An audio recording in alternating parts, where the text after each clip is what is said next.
Let us begin with a moment of prayer. Almighty and merciful God, may the words of my mouth and the meditations of all of our hearts prove acceptable in your sight, my rock and my redeemer. Amen.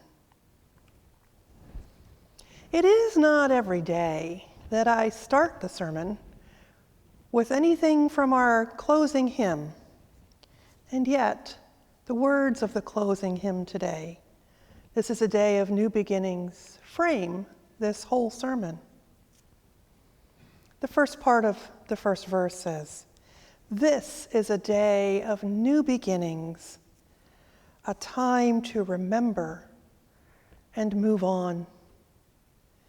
This sermon is being recorded for Christmas Eve, 2023, that day between 2023 and 2024, when we kind of look back and look forward. And when we were looking back at 2023, parts of it were pretty darn horrible. I mean, we lost Pastor Chris. But as a congregation, we have also lost many others who were faithful saints in their service to Timonium. For me personally, I lost my mom. It can't be a good year when you lose your mother. And yet, there were some moments of joy. I was able to cover the church over the summer. It was my honor to do that then, and it is my honor to continue doing that now. For I believe that God is strengthening the resolve in me that this is what I'm supposed to be doing. You know, the words from Ecclesiastes are something I thought about a lot this week. And I'm going to pick certain ones, and they're not going to be in the order that they are in Ecclesiastes. But the first one that I came across this week that meant a lot was a time to keep and a time to throw away. Pastor Chris passed away the beginning of December, and none of us really wanted to even open the door to the pastor's office. Yet, our staff parish relations committee was like, no, you need to be there. So I spent the week cleaning things out of the office, a time to keep and a time to throw away. I found books on that shelf in the pastor's office. Now, if you're like me, you grew up with the idea that the pastor's library was pretty extensive. And it was. And yet, going through the shelves, I found out that many of the things on that shelf were from long ago. There was even books on there from the 1800s. Now, I know that they were not original to this church, but at some point in time, somebody thought that they were important to put on the shelf. And as I was going through the books, I could sense the history of this church, the times when things were growing. How do I minister to more people? And the times when things were tough. There are a lot of books on the shelf about raising money and dealing with conflict. And surprisingly, there was something on the shelf that I never expected to find. There was this. It's a Bible. Now, why would any particular Bible on the shelf be of interest? I took them all off the shelf, and I now have a shelf lined with Bibles and some more in the cupboard to give away. But this one made me stop. Because you see, this was my Bible, and I had lost it a long time ago, and I didn't remember where it was. But as I was cleaning the shelves off, I found it. This was kept. There is a whole cart full of books that are going to be donated because they no longer serve a purpose for this church. They are a time of remembrances, but not a time to move on. And then I was thinking of another part of this, a time to tear and a time to sow. And I'm remembered of our Tuesday morning group that meets here. They're called Nimble Fingers. And they take these beautiful pieces of fabric and cut them up in little patches and sew them together. And then they put them together with a thin little batting. And they stitch the edges. And they give them to babies who are born prematurely, for the ones at Hopkins, and those that did not survive the birth process. And it's hard to think that these quilts that the ladies are spending time on will never be enjoyed by the child, won't grow up with them.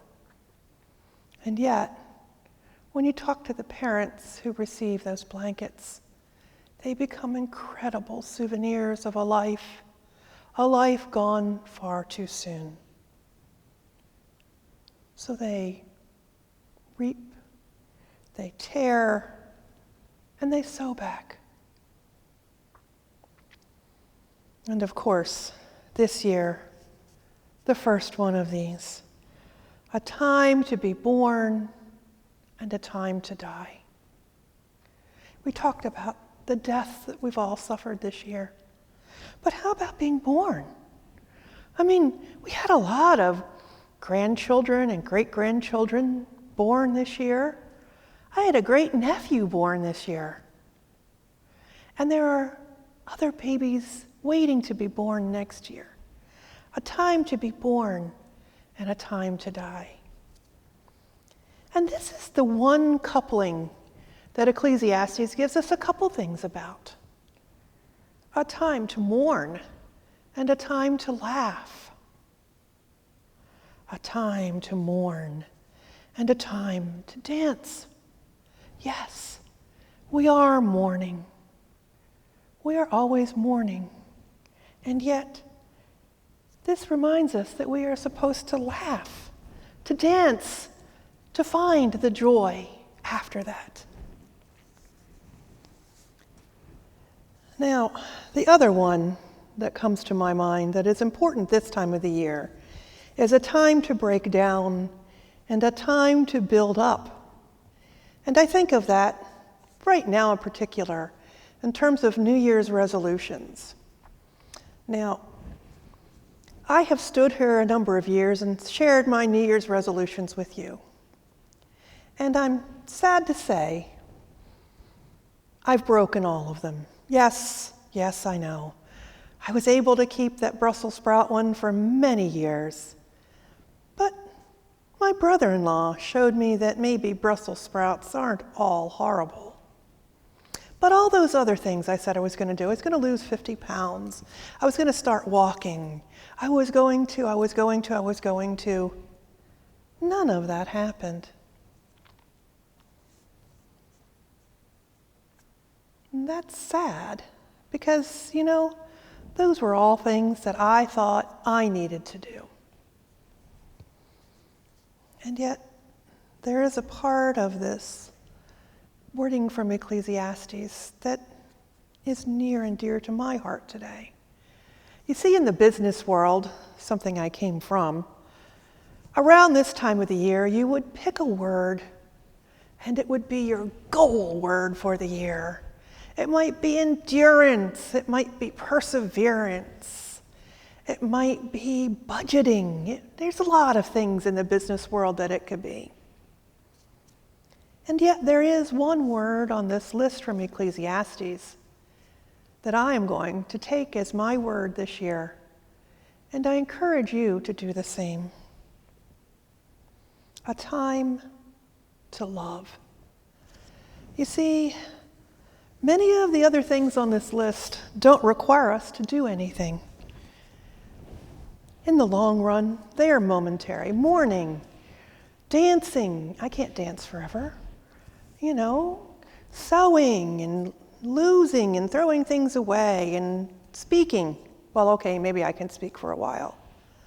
But there's a time to keep silence, and yet this says a time for love. Now, the partner to that is a time to hate. And I don't think that Ecclesiastes is calling on us to hate other people. I think that it is calling on us to hate things that are not done in love. The action of love does not allow us to hate. So if I'm going to take the word love, that word as my word for 2024, what does that mean? Well, first of all, if we read these words from 1 Corinthians, words that are read at every wedding, but what difference would it make if I was going to live love this year? It says love is patient. How many times are we impatient with those we love, with those we don't know? But if we love people, love is patient. Love is kind. Maybe that means, well, I don't know yet. But it is not envious or boastful or arrogant or rude. It does not insist on its own way. It is not irritable or resentful. It does not rejoice in wrongdoing. And when I listen to that list, I hear my dad. My dad was famous for this very line. I love you all the time, but I just don't like you very much right now. Maybe I was being envious or boastful or arrogant or rude, or I was insisting on my own way. I made someone else irritable or resentful, or maybe I was rejoicing over something that was wrong. And yet, my God and my Father said, love. It transcends all of those things. It is not those things. But what else is it? Love bears all things. Oh, all those times when someone that I love is envious, and the list. Love bears all of that. It believes the best always. My spouse, my children, my fellow Christians may do things that aren't always the things that I believe that they should do. And yet, I believe that they do them. I believe that they love me. I believe that they care for me. I believe that they will keep their word. I believe that they will be generous. And then, love hopes all things and endures all things. So, love never ends. And when we think about these words, faith is believing all things. And hope is just wishing for the best, but not wishing. Not like wishing on a star. Hope requires work, but a different kind of work. Here at Timonium, our mission statement begins with celebrate God's love. And that's what I intend to do this year. Celebrate God's love in light of everything. Because as the last verse of our song today reminds us, Christ is alive and goes before us to show and share what love can do. I don't expect to be raising people from the dead this year, but I hope and I have faith that together we will show one another what love can do. From the missions that we already participate in to new ones New ones of somebody who walks through the door and says, I think that you should do this. This is a day of new beginnings. Our God is making all things new. And if God makes things new every day, how can we turn our backs on that? How can we not move forward in love? Because new things make us love. Babies, new houses, new friends, new understanding from the scriptures. They are things that encourage us to love.